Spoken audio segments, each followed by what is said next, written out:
be able to see.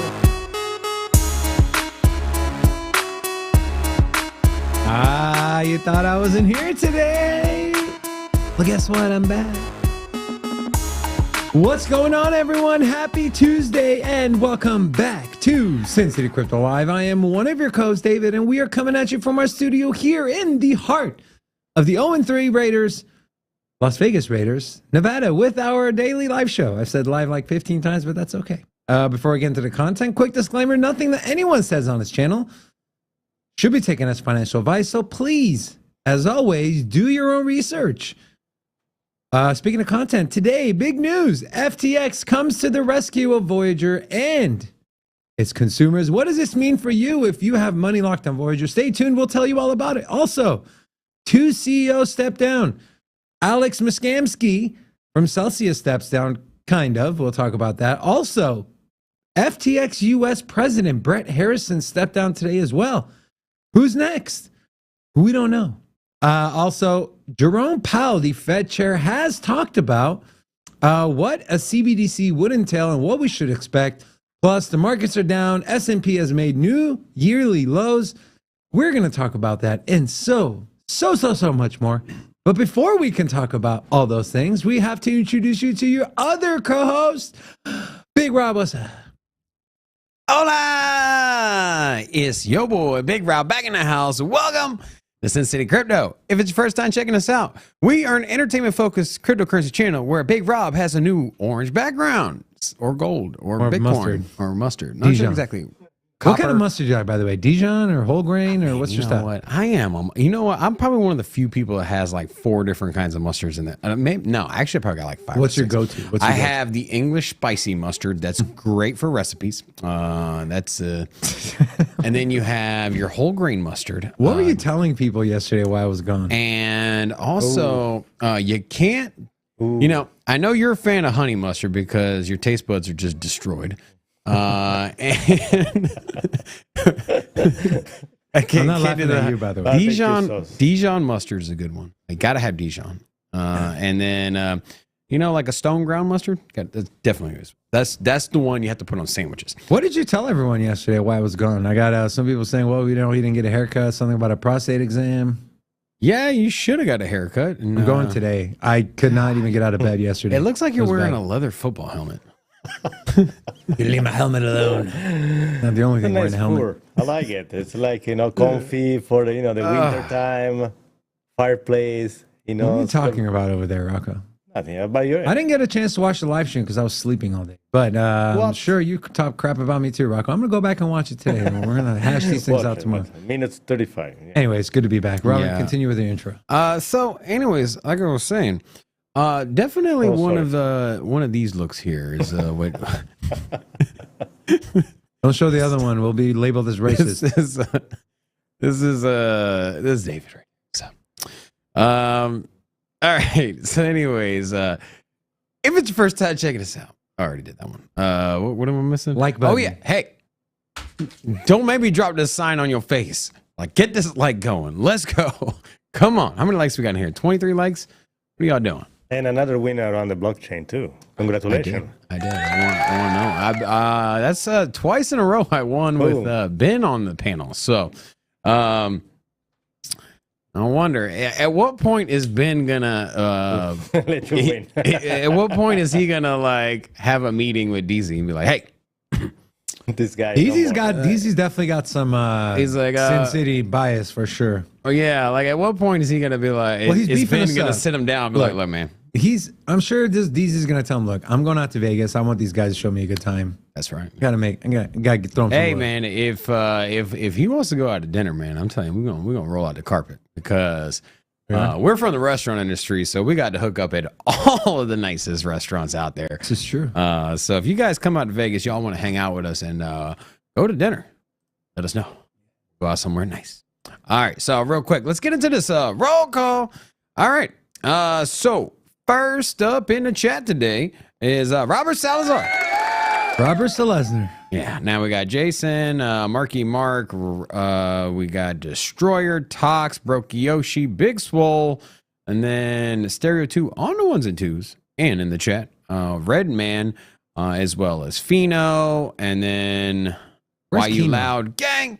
We got David Brumbellum, and then Sir Babe, Yazin Breakfast, and then we also got Barakat. we got Bullish Kenny G. What did he say?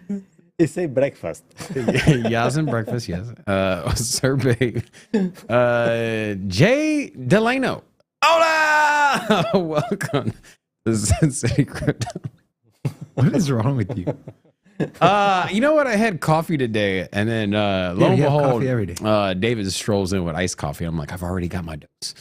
You be careful what So you're doing. blaming it on me now. Well, I'd already had coffee, and then you threw some more on top. And you know. And then Jimmy and Crick Cat, Noel, oh Noel, Big Chili Willie, Nordy Guy, Atomic Adam, 151 Crypto, and K Factor rounds it out. I think that was What everybody. about your true love? And my true love. Oh, and they not here? only we got the like button in the house and in the chat as well. What's up, my dude? HTL. There we go. My work is done. I'm signing off. Show's off to you. Welcome to everybody. Talked too much yesterday or what? Yeah, talk too much. Hey, we got Crypto Billy up in here. CB. Our newest whale member. What's That's up? right. Yeah. Whaling, doing whale things. All right, What so do whales do, anyways? What do Besides whales eat plankton. well, they flip flop around. They flip flop They do around. belly flops. How did you know? They jump and Hmm. flop around. They're pretty cool animals. What about The largest mammal in killer the world whale? is a You ever whale. seen a killer whale tear up a seal, man? That thing is. Gotta eat. They always like. They gotta eat, man. They look nice. You know, you see them at SeaWorld. I'm like, I want no parts of that. Everyone's over there petting the freaking whale at SeaWorld. I'm like, bro, I watched Discovery Channel. And things are not friendly. Got BBC up in here. Wait, BBT. Battle Brothers. BBC, huh? What is that? Battle a Brothers news channel in England? Or what is that? Actually, it is BBC, is right? Different, BBC? different kind of news channel. All right. Yeah. And then we got Has Battle Brothers been in here before? Battle Brothers Trading. Hola! Welcome to Sin City Crypto All right. and Dice Assault. All right. That rounds it out. So I don't want to waste any time. So JP, our man, Jérôme Powell, he went on and he spoke about a CBDC and how it would not be anonymous and what it would entail. So let's not waste any time and let's see what this man has to say. We think that there are four characteristics. Yeah, can we get some juice on this volume? I'll start it over. Go. We think that there are four characteristics of, if we were to pursue a CBDC, it would at a minimum have the following four characteristics. First is intermediated. Second is privacy protected. The third is identity verified. So it would not be anonymous. It would not be an anonymous bearer instrument. And fourth is transferable or interoperable. So we would be looking to balance privacy protection with identity verification, which has to be done, of course, in today's traditional banking system as well. We think that there are four Right. characteristics So of, let me if stop we this were to real quick. pursue a So, CBDC. four things. He said it won't be anonymous. It'll be privacy focused. It'll be interoperable. And what was the other thing he said? CBDC, it would at a minimum have the following four characteristics. First is intermediated. Intermediated, interoperable, not anonymous, and privacy protected. That all sounds good, right? Obviously, we know. Intermediated would be controlled, right? Well, obviously, it's a central bank issued currency. Of course, it would be. And obviously, we knew it wouldn't be anonymous because essentially we would all have an account at the Fed. And the big thing is the privacy. Now, they say privacy protected. We're not going to go in there and see where you're spending your money or tell you where and when you can't spend your money. But do we really trust our government? If we give them that power of a CBDC and we all sign off on it, we start using it. Yeah, they might not do it right away, but do we trust them that down the road, whether it's a month, a year, 10 years, they won't start doing what they're doing? You never know. We might come across a new pandemic, something that comes up. Well, if you weren't sure, the WHO, the World Health Organization, now has the power to deem anything a global pandemic, essentially crisis. And that's what they kind of did with the monkeypox.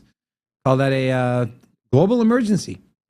And so I believe I'm in the camp of the government shouldn't have too much power over the people. They shouldn't have any power over the people. If anything, they work for us. Remember, we elect these people. We pay their bills. Our taxes pay their salaries. And so it's flip-flop the other way. Government in the history of the world has always tried to gain power over its people. You can control the people. You can do a lot of things. And so I personally don't trust them. I don't know. I believe Robin feels the same way. Nope. You don't trust him? No, I'm saying I don't feel the same way. Well, how do you feel? I told you, man. I probably have more faith in the government than you do. We have a good country here, man. I'm not saying the country's not. I'm not saying the country's I'm bad. just saying that, like. So you would trust handing over. Okay, the thing is it doesn't matter if you trust or not. The thing is it's coming. CBDCs is coming in the same way that like you could trust the FCC to control, to issue guidelines for the internet. And you can be like, well, we see that they censor all of the radio broadcast channels and the radio, and the television, you have all this, nudity blockage. We're going to need this to transfer over. We need regulation in the internet because we need to protect our kids. But then the technology rolled out and they had some part in it. Obviously, there's they go after child pornography and other hate speech and terrorism and things like that. But you feel comfortable using the internet, right? You don't think there's an overreach from the government there, right? And that's what I'm saying is that with emerging technology. Okay, no, what I'm saying is like there was a large discussion in the past when it came to the internet and how the federal government, the U.S. government particularly, was going to regulate and control the internet to keep certain sectors from getting out of control. And we have what we have now. And I feel comfortable with the implementations in place. You could have made an example back in the past, like, well, you look at China. You know what I mean? You could be like, well, China, they like to control. They're gonna control what internet websites you can go to. Yeah, that's true. But that's why I think we're fundamentally different than other countries, and that's why I think the CBDC will end up looking more like what we would like, or at least what I would like, is that it's embracing new technology that is more efficient than the SWIFT system that we have now. The transfer of money from nation states and from central banks across border will be done more efficiently and faster.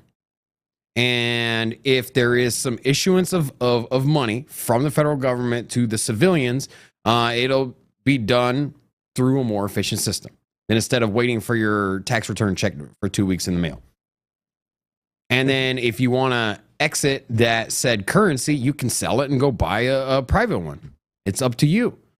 And if the government wants to dig into your privacy, they have to go get a court order, in the same way that, like, if you want to look into someone's banking records, you have to go get a subpoena.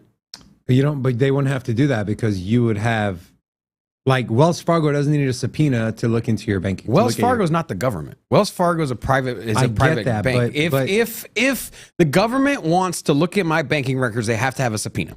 Now it is. But when a CBDC comes and you have an account at the Fed, you are wearing they're going to have control. We're not going to look like China. It's not about looking like China. The guy literally came out and they've not discussed CBDCs at all outside of they're interesting. First thing he says, privacy. Not the first thing he said. Okay, he said 4 things. The first thing he said about it, the first time he's had a press conference, you trust the him. first thing, that's where I'm getting at, is that I trust our government to do what's right at first and then overreach in different sectors. In the same way, like I said, in the same way that we have our freedom on the internet, it's not like the government dabbles there. I mean, they're probably listening to our phone calls and in our texts, but you don't see everybody up in arms up in Wall Street.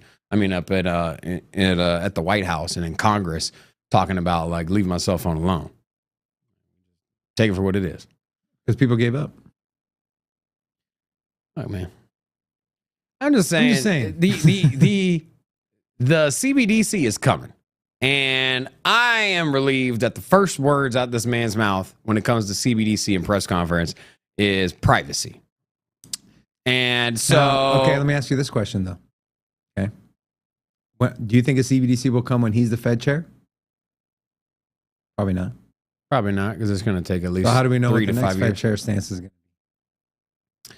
You know, that's the thing with our government is it's always changing, right? Every 4 years, every 2 years. But this is gonna that is gonna come in the form of policy by Congress, and it's not the subpoenas for bank accounts that was not created by the Fed.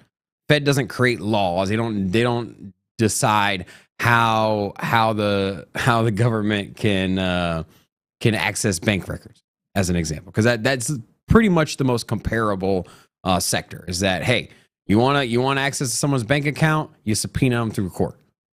If you want access to someone's transaction records on a blockchain, I would assume you subpoena them through court. And the United States Federal Reserve is not the branch of government that decides what that looks like.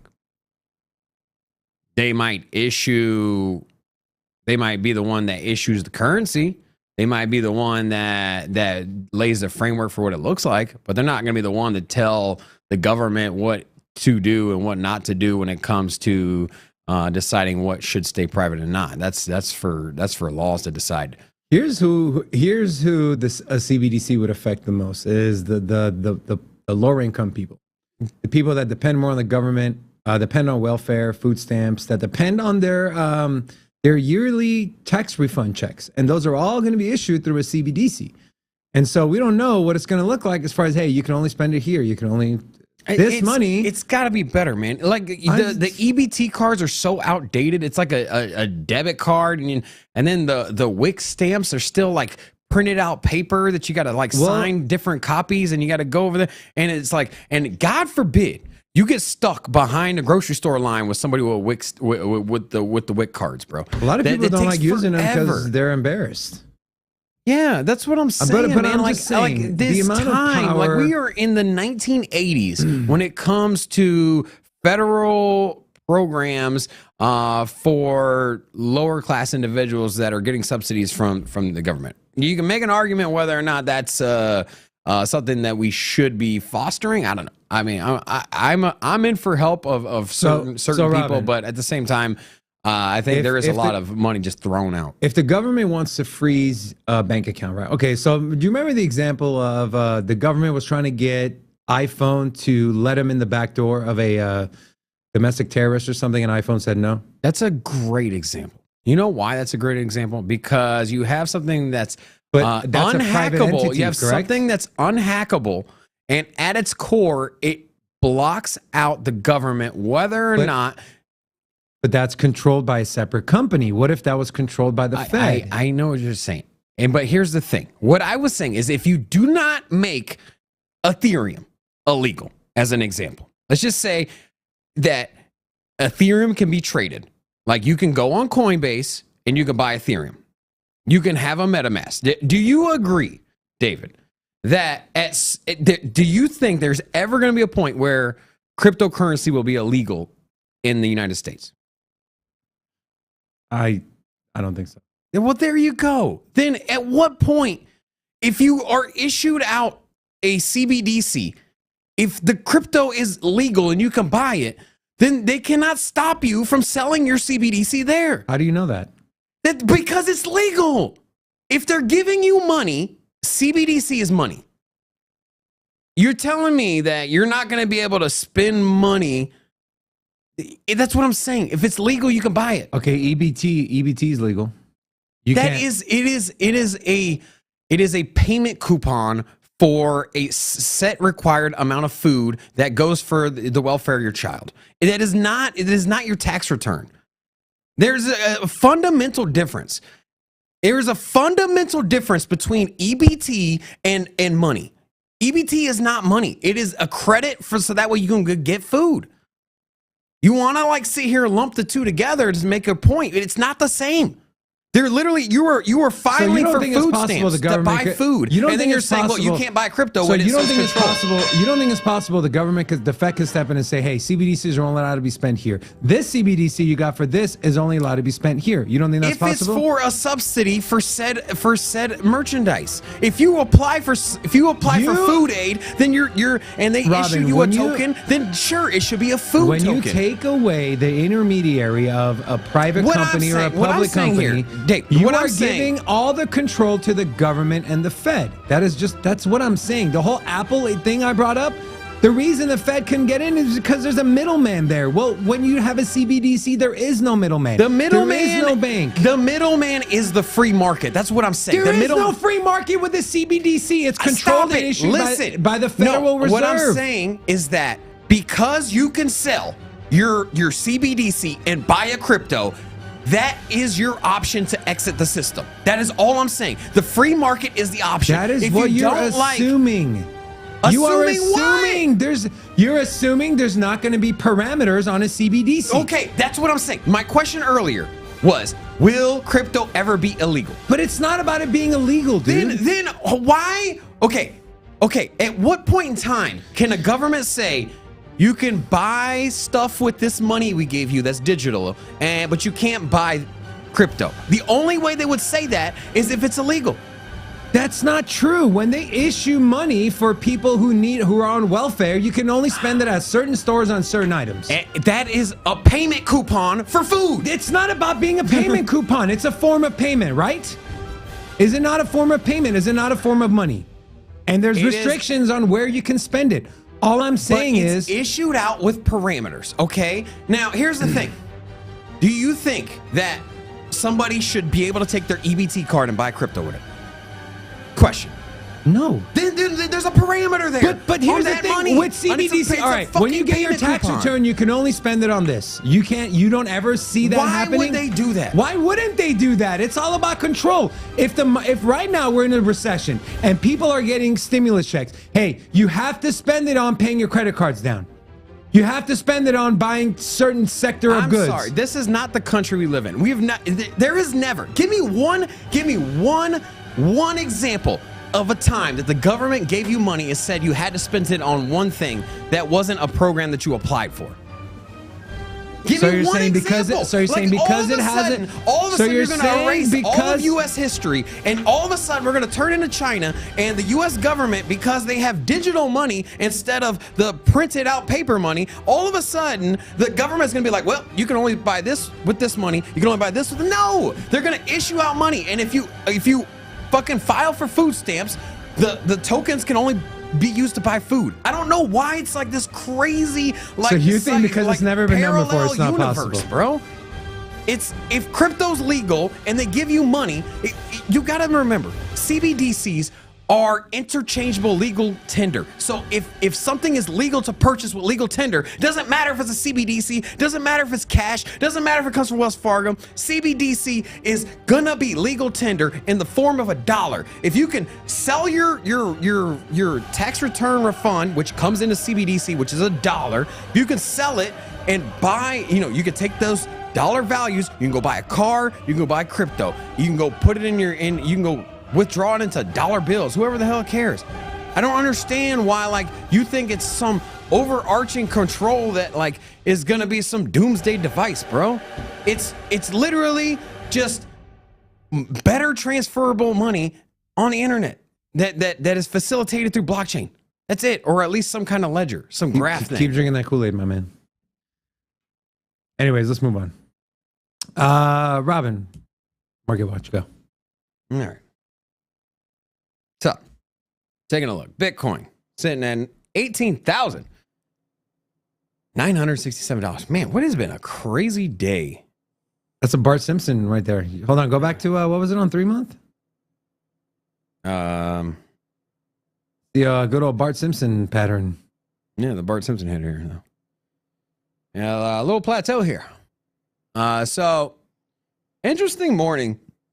We went from 19,000. And all the way up to 24, I think today. 20,400. Yeah. And then straight back down to 18,000. The lower which is interesting. This is lower than we started the day at. And so we went from 19,000, we rallied over 20K, and now we're under 19,000 again. So very interesting day. I think this was because people are anticipating a big movement in crypto.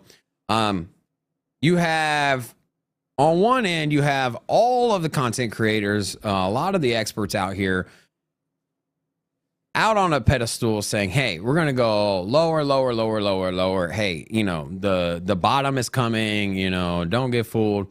And we've seen time and time again, when this narrative plays out, usually the market does the opposite. When everybody's in agreement that we're going to go lower, the market does the opposite. And that's what it did. And I think some people saw that it was about to break out, like, oh, shoot. You know, well, first of all, I think a lot of people put in short positions. They were prepared for the market to dump. And then the market did the other direction, liquidated all the shorts. But then you had the FOMO. People were like, oh, hey, I've seen this story before. And they start putting in long positions, and then they get shorted on the other side too. So I think this was just basically a seesaw of liquidations, both sides of the spectrum here. And yeah, so if you were trading today, you probably got, more than likely, you got straight liquidated, or you saw some major pain. But anyways, also taking a look at the other tokens of the day. We have Ethereum slightly over 1,300, and some of the biggest gainers here. We got Steppen Coin rallying 7%, up 10% for the week. Quant is up by 6%, over 20% for the week. So big week for Quant. If you're a Quant fan like we are, you are excited to see these big movements. And then some of the biggest losers, XRP retracing down 6%, still up 9% for the week. And then taking a quick look at the crypto bubbles for just a visual look at the same kind of numbers here. Not too much differentiating from what we talked about. ETH proof of work up 72%. So that's interesting. I'd probably stay away from that, but do what you want.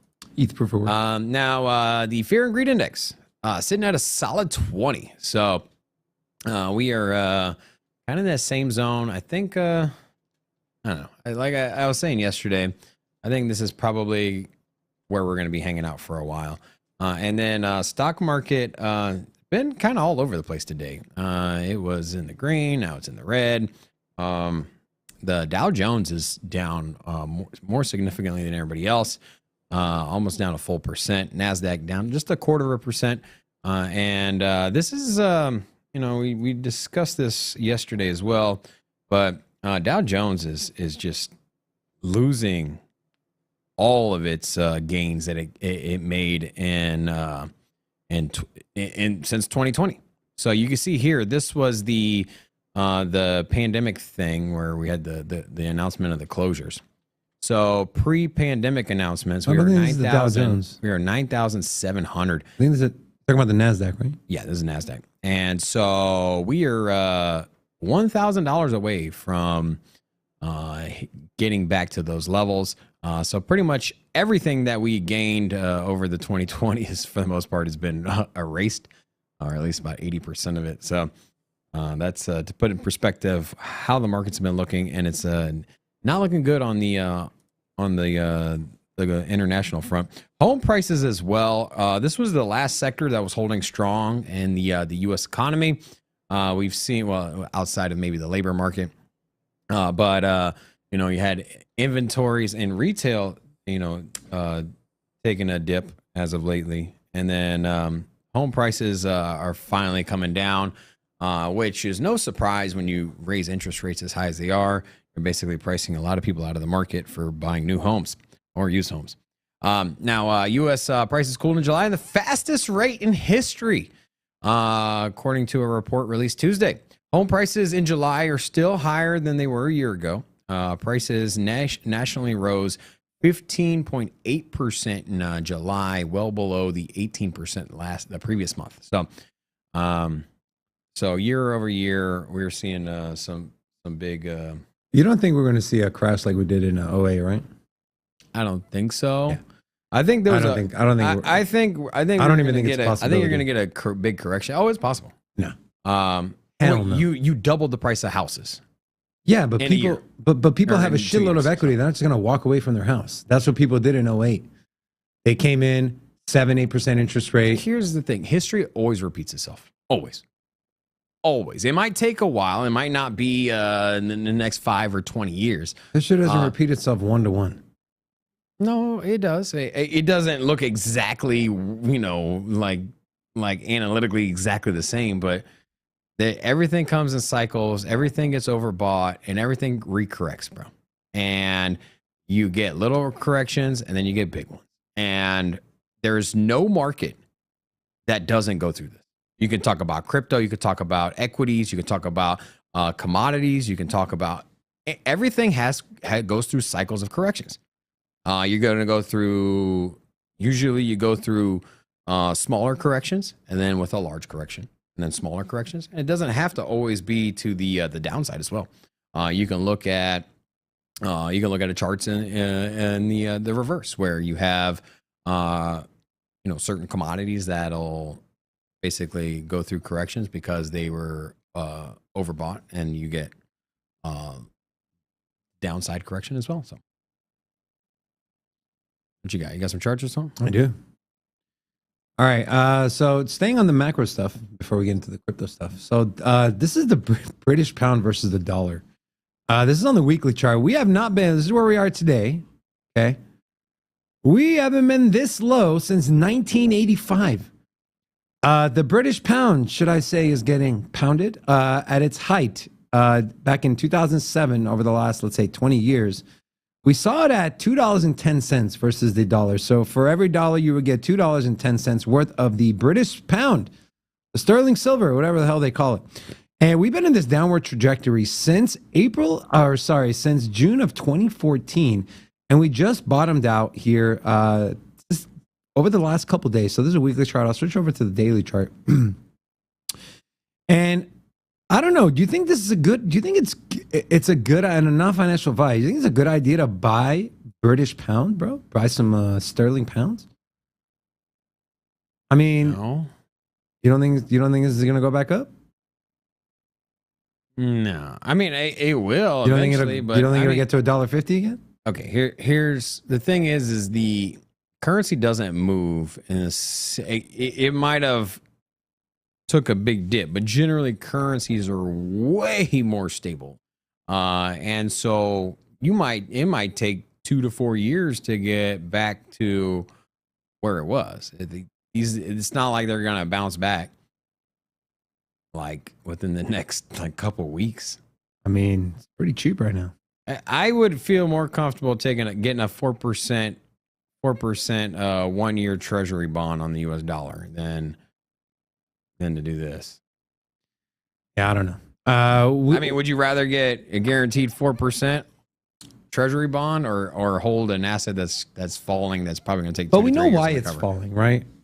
It's falling because the queen died, and then they have a new king coming in there. So I don't think that really affects. they They don't. Parliament's the one that runs England and their monetary system. I was hearing from people that live in the UK, no one wants to hold a currency or the British pound with Charles's face on there. This is just from the people that live there.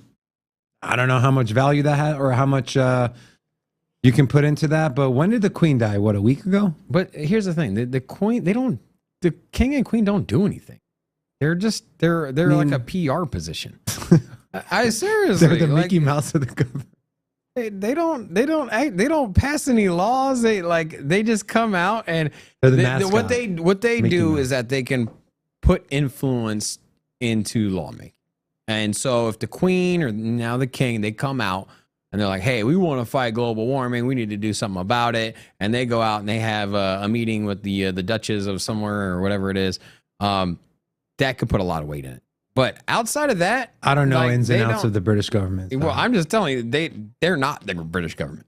British government is not the king and queen anymore. It used to be in like the 30s.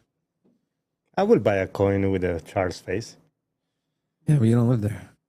Huh? You can buy it. Of course, you can buy it. Yeah. I don't know.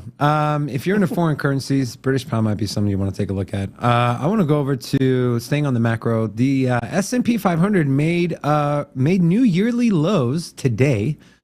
Wick down to about 36.13, which beat the Wick low 36.44 that we saw back in June of this year.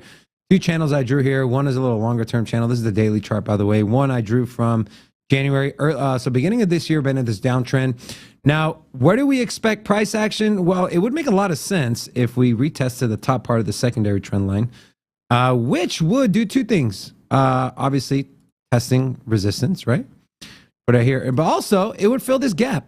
Typically, gaps do get filled, and which will put us at 37.76, about $140 or $140 up from where it would be today. Or the extremely bullish scenario would be to retest this top trend line, which would put us right around 4,100. But I don't know if I see that, man. I don't know. I definitely think it's more likely we see 37.76.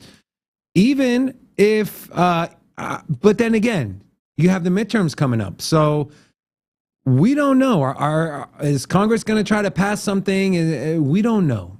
We don't know what these politicians are going to do to save their behinds to stay in office. So we'll see. But again, traditionally, gaps get filled. So 37.76 would be my target over the next few days, probably by the end of the week.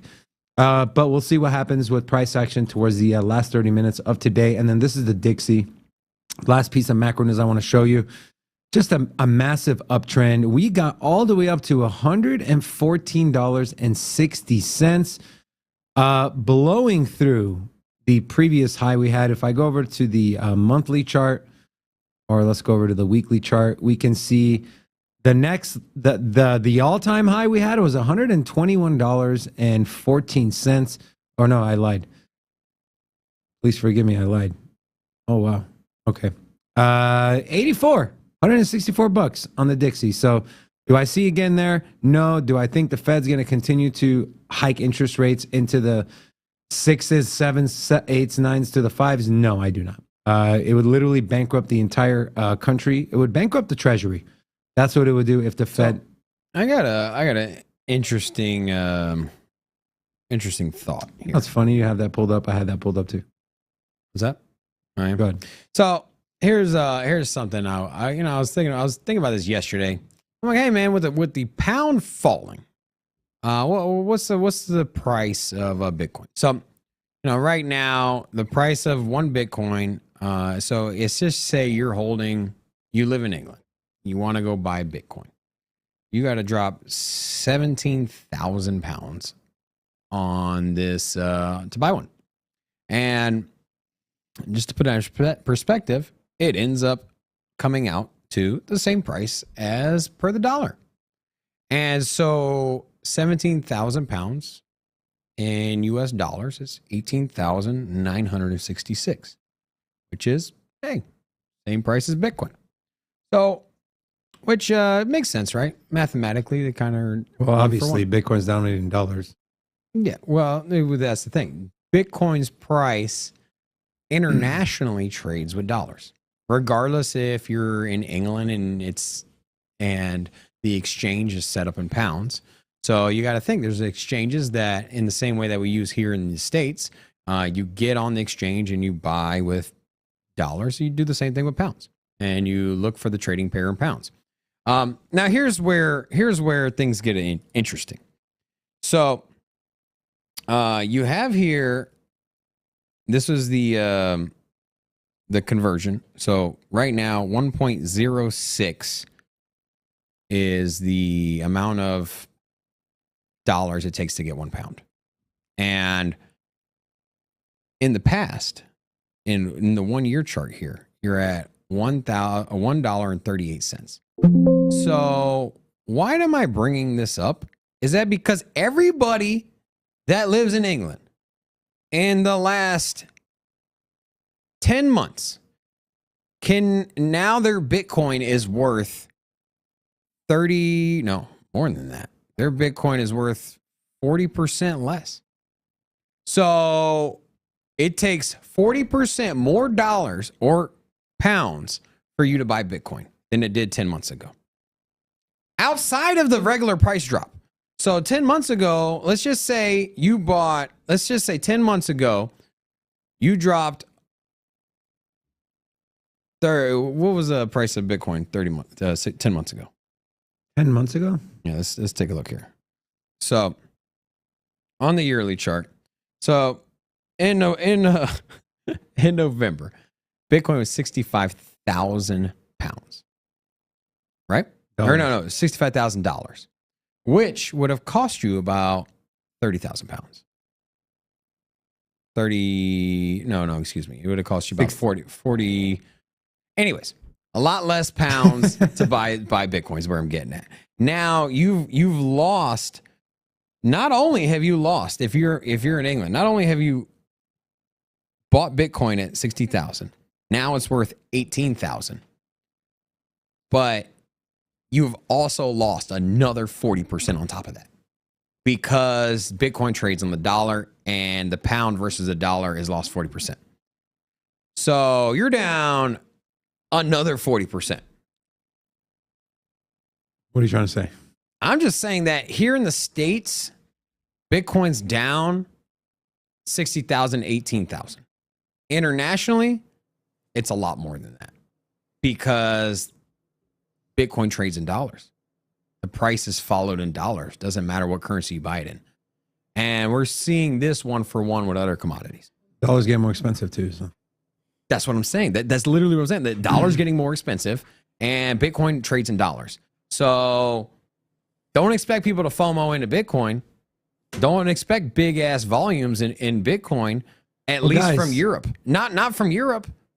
Well, not just Europe. It's across the world. The yuan, the yen, everything. Yeah, but what I'm saying is like. So when you're wondering why Bitcoin moves inverse to the Dixie, that's part of the reason why.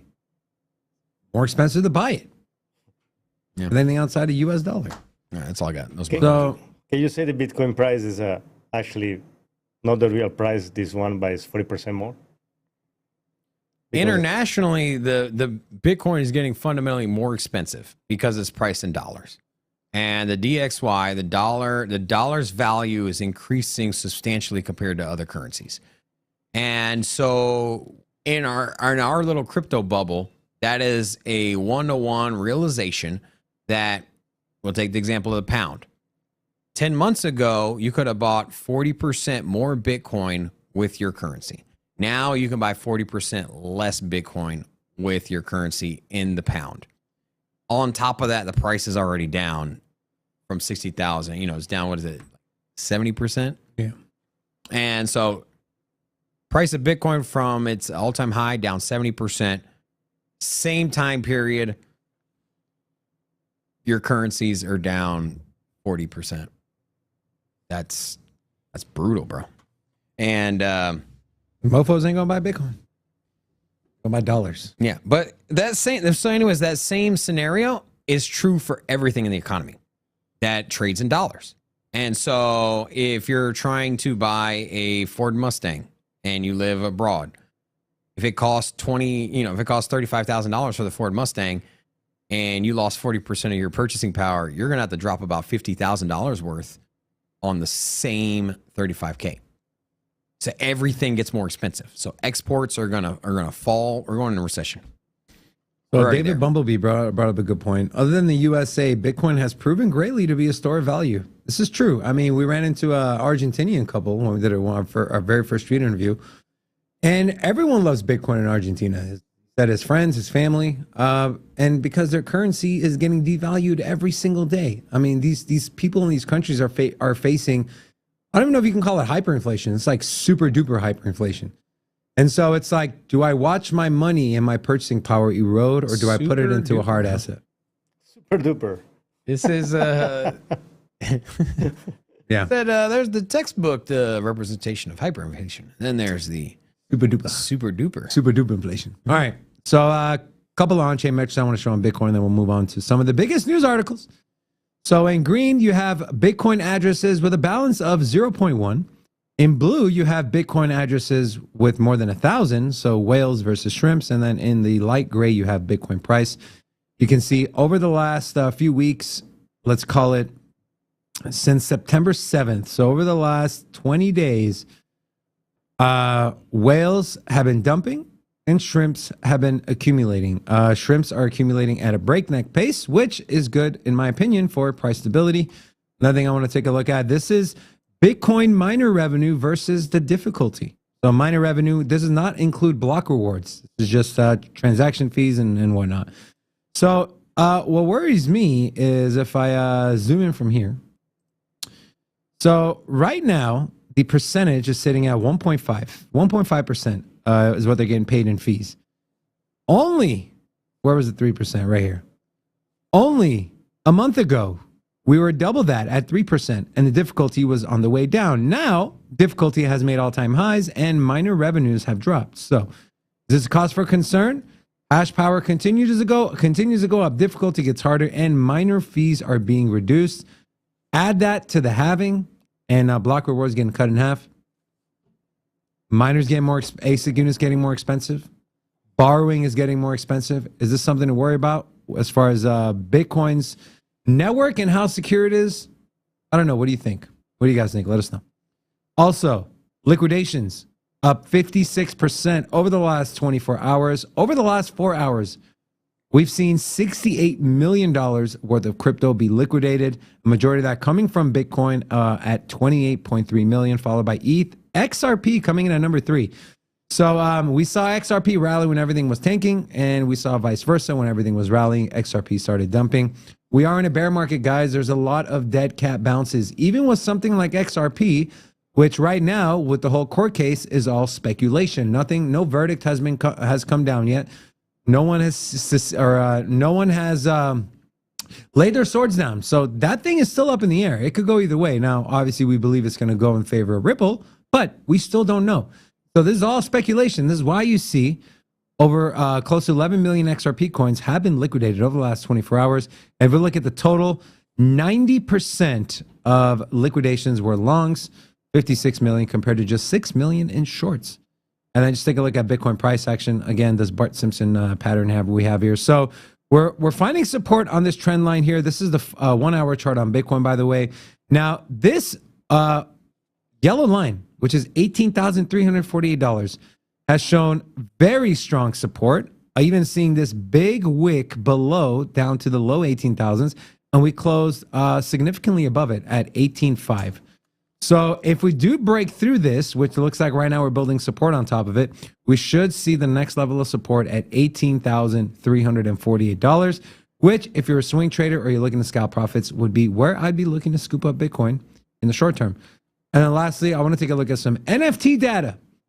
NFT collection rankings by sales volume over the last 24 hours. Bored Ape still coming in number 1 with $1.1 million in sales over the last 24 hours. Guys, that's just 11 transactions. That's not much.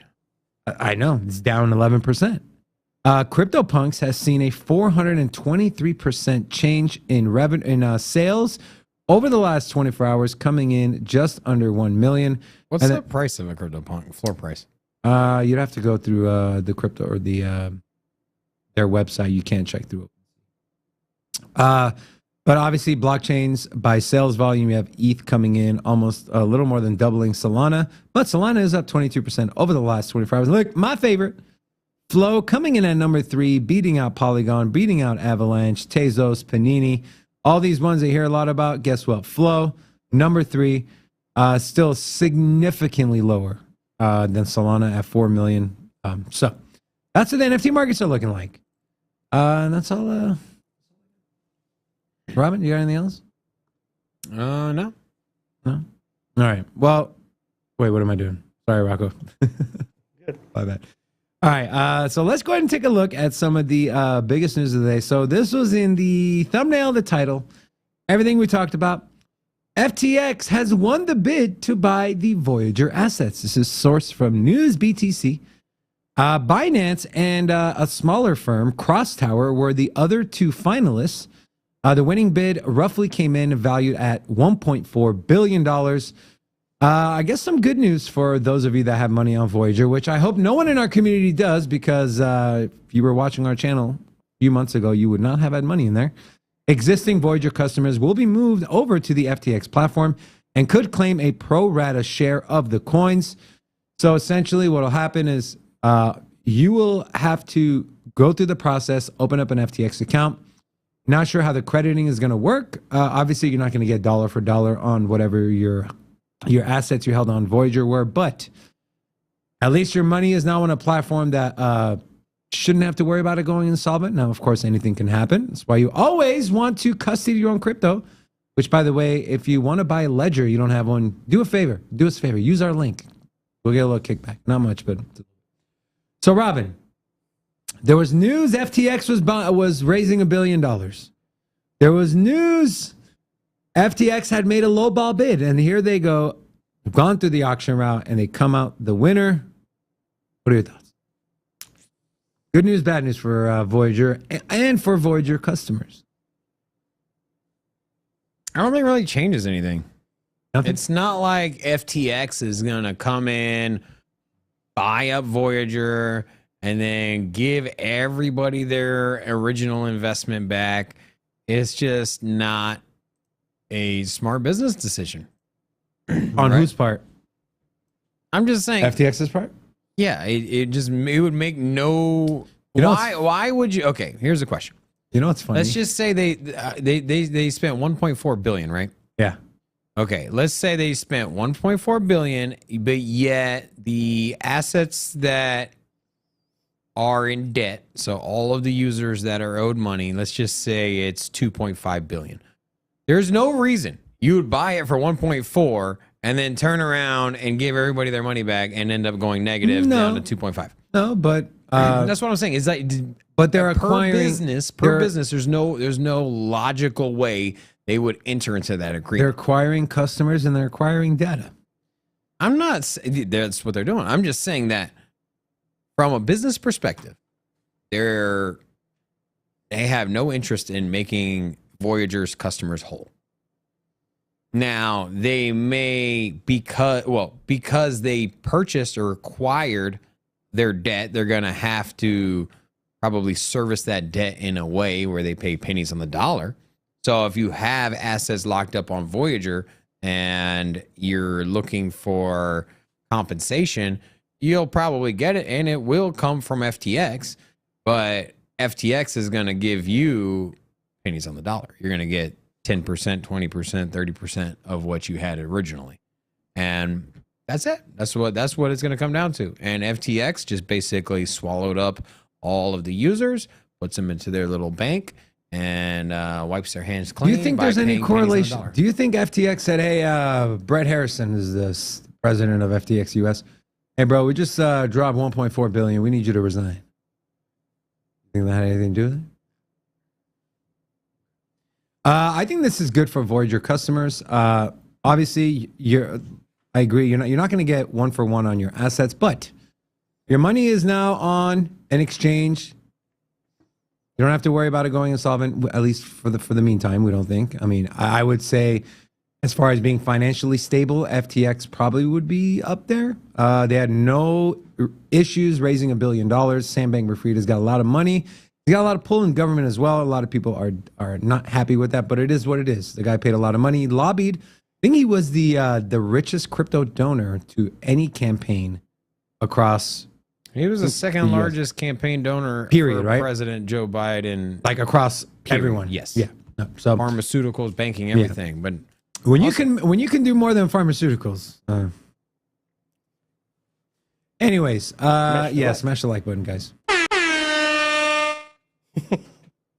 Anyways, again, but you're not going to get one for one, but at least there's a chance you're going to get something back. Chalk it up, chalk the loss up as a learning lesson. So it is what it is. All right, let's move on. California has hit Nexo with a cease and desist. The source from BN Crypto. Nexo has offered the earn interest product, which offers returns of up to 36% without telling customers that the associated accounts are securities. This is from the California Department of something. It also stated in the cease and desist order that Nexo misled customers that it operated a licensed and registered platform. Kind of like we saw with Voyager. Your money's FDIC insured. Well, apparently they're saying that Nexo was saying that they are registered and licensed. Well, I guess they're not. California residents hold $174 million in Nexo accounts. So, A, are you surprised? B, is this the right move from California? I guess to protect people, right? We don't want to see another Celsius unfold, right? I mean, what do you think?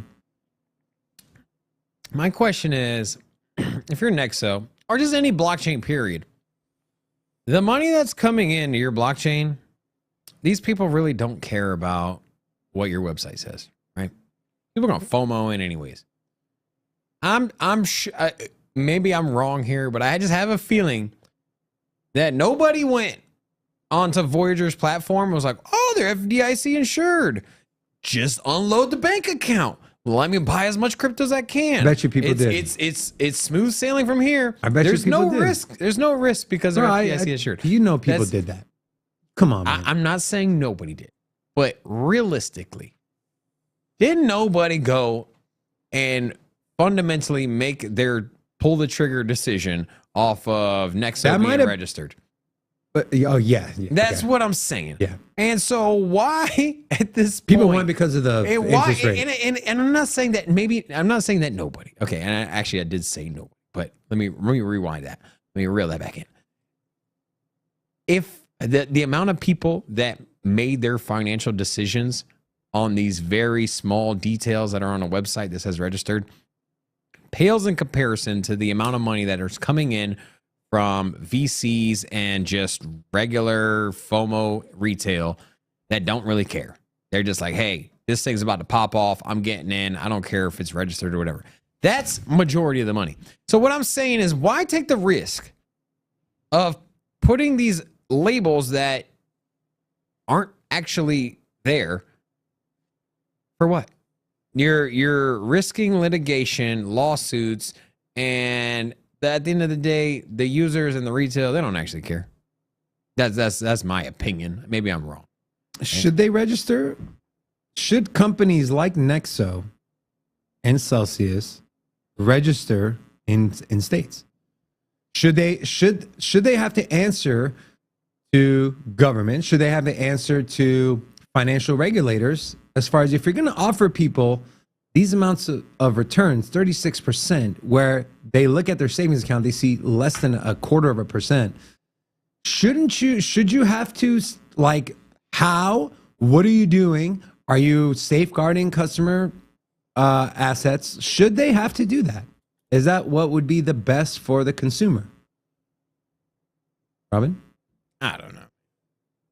I don't know what they should do. Honestly, I'm not well versed in what that registry even looks like. Let me ask you this question. Do you think stablecoin issuers like USDT, USDC should stable coins are pegging? Stable coins are supposed to be a 1-to-1 value on a dollar. Correct. And so should be transparency there, because the person buying, if I put $1,000 into Tether or USDC, there shouldn't be any complications to that. The system should be, I buy $1,000, you take $1,000, put it in your little bank, and then you issue out $1,000 worth of the token. And then when I go to cash out, I give you my $1,000 worth of the token, and you give me my $1,000 back. That's how it's supposed to work. Right. And there shouldn't be any other freaking variables in there. There shouldn't be hey, I put my $1,000 in, and you're going to hold on to 800 of it, and then put $200 into somebody's bonus or whatever it is, or some kind of speculative investment. Like, that shouldn't be happening. Not with stable coins. That should just be clean and simple, face value, what it is, and transparency should be there in that market, because we know what happens when you give people too much money and there's no transparency. People go crazy. They go to strip clubs, they go out buy cars, they go on vacation. So can you say the same thing? And I know it's not, people aren't expecting to get $1 back for one stable coin, right? But couldn't you say the same thing with what companies like Celsius, who are essentially shadow banks? Companies, they're banks They're banks that aren't registered with anyone. The FDIC, nothing. Wait, here's the thing. Like, if you're a bank, you can take funds from your customers and Rehypothecate. Yeah. Yeah, but you're still under if you're using a bank substitute that is on the internet, basically on blockchain, then I don't see why they have to be fundamentally different than what we have right now in the banks. I don't think it's necessarily a bad thing to have companies like Nexo and Celsius have someone to answer to, whether it be a local financial regulator in a state or on a federal level. I have no issues them having to make public certain things, right? Like publicly traded companies have to make public, what did you buy this quarter, your P&L, blah, blah, blah. In the same example that we used the dollar transparency, there should also be transparency for certain facets of crypto. And so if I stake my tokens, if I give you $1,000 and I stake it, then I should know at least generally where does it go. You know, I don't need the full breakdown, but at least make me aware of, like, hey, we're staking it and we're lending it out. And actually they do that in the fine print. So never mind. Yeah, well, here's the thing too, though, is it's murky waters, bro. It is murky waters, but just custody your own crypto, man.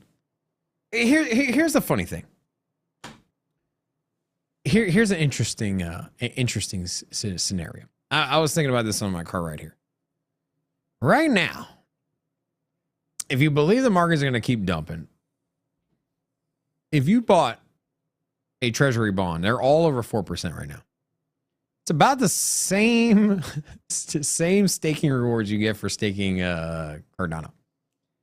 And it's the only thing a financial advisor can say. It's the only thing they can say is risk-free. The only thing they can say is risk-free legally.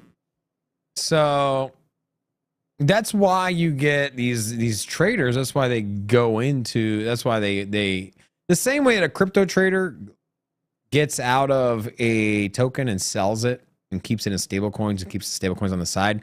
That exact same premise is the same when it comes to treasury bonds.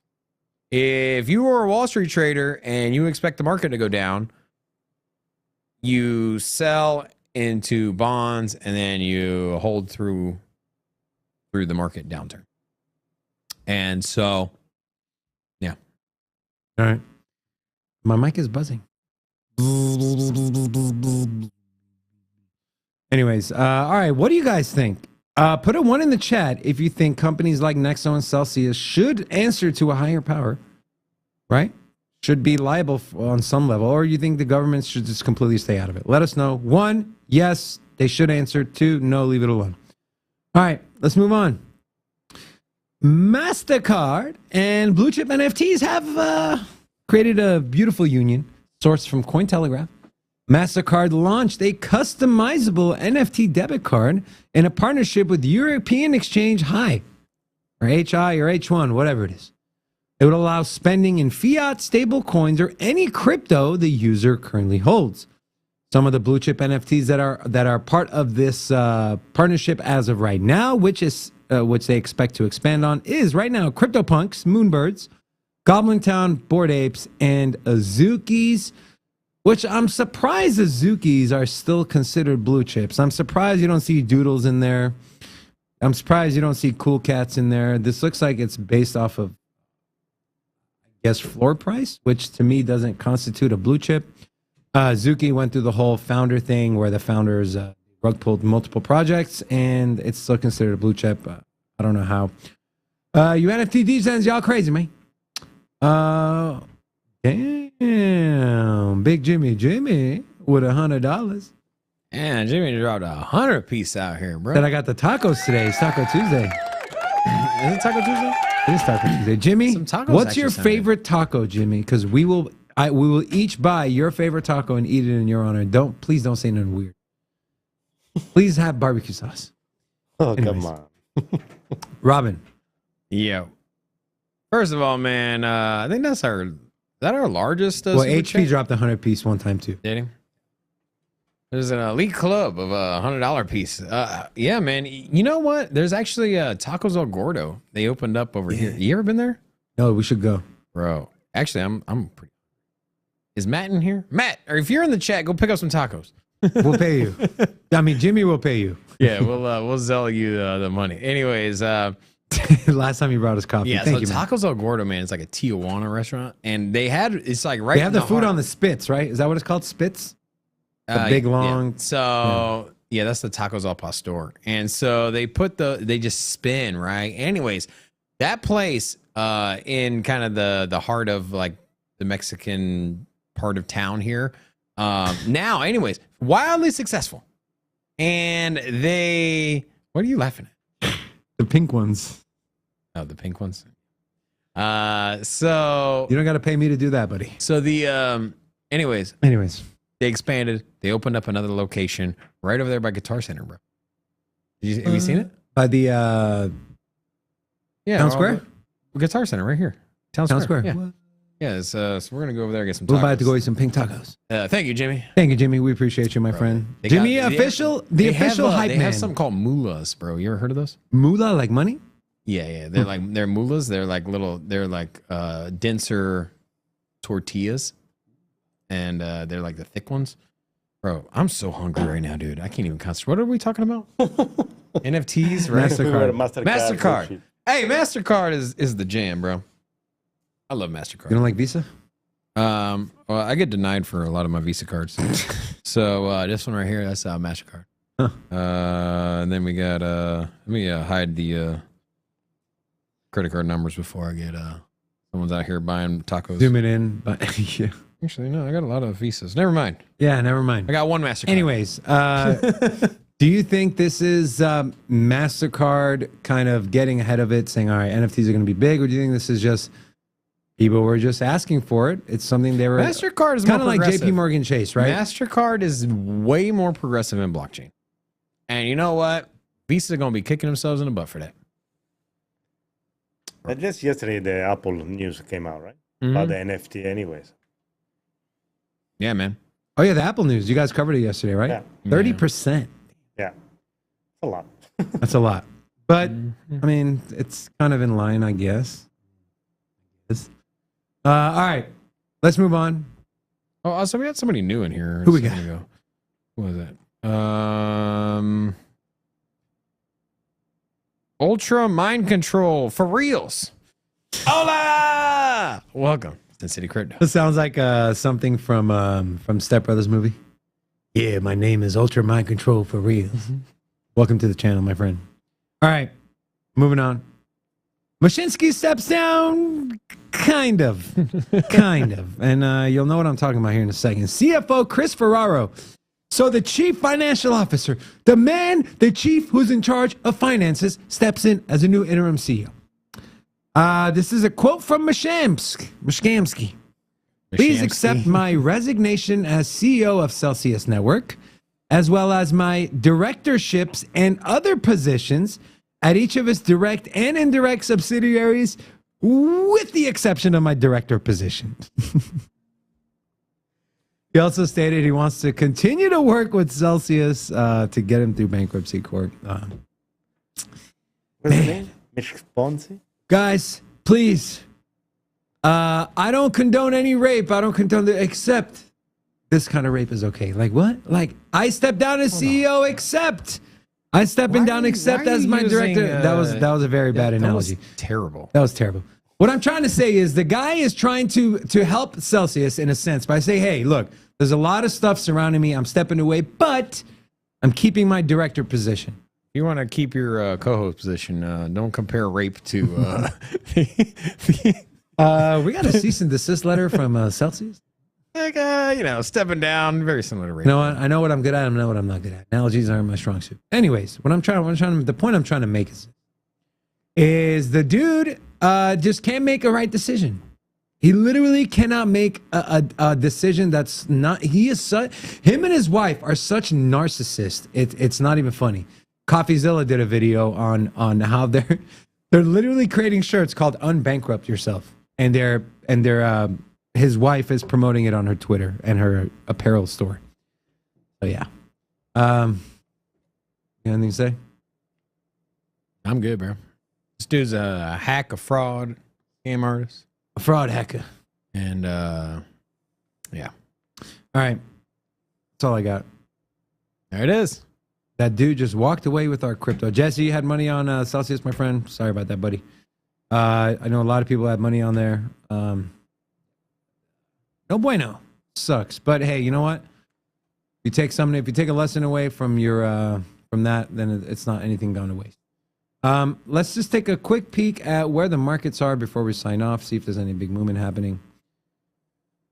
So we're down, market cap at 926 billion, 90 billion in trading volume. Bitcoin dominance up to 39.3%, and we're sitting at that 18.9 level, so nothing really has changed. Yeah, it looks like we made some decent support on top of this trend line here. So touchdown, wick below it just a little bit, but building support on top, which is good. Did you say touchdown? Something the Raiders don't know how to score. Yes, they suck. 1 hour liquidations are on the rise. How did the Packers do the other night? So anyways, guys, that'll do it for the show today. Rocco, do you even know football? Talking about NFL, no, not football. I'm going by feeling. He knows facial expressions. I'm going by feeling. I felt the urge. I go by feeling. I don't even know where the Packers are. So yeah, they pack a lot of things. Like they packed the show up in a fun and sexy way. Speaking of shows, we are done.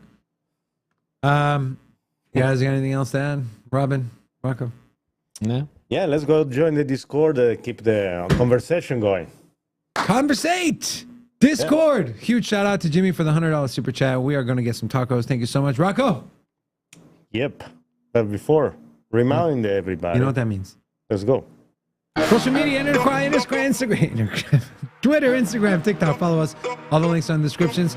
Also, if you are not a member, which I don't know why you wouldn't be, because Jimmy and Brokyoshi and all these guys have been gifting memberships left and right. Make sure to turn on your allow gift memberships or become a member. There is a description. There is a link in the description.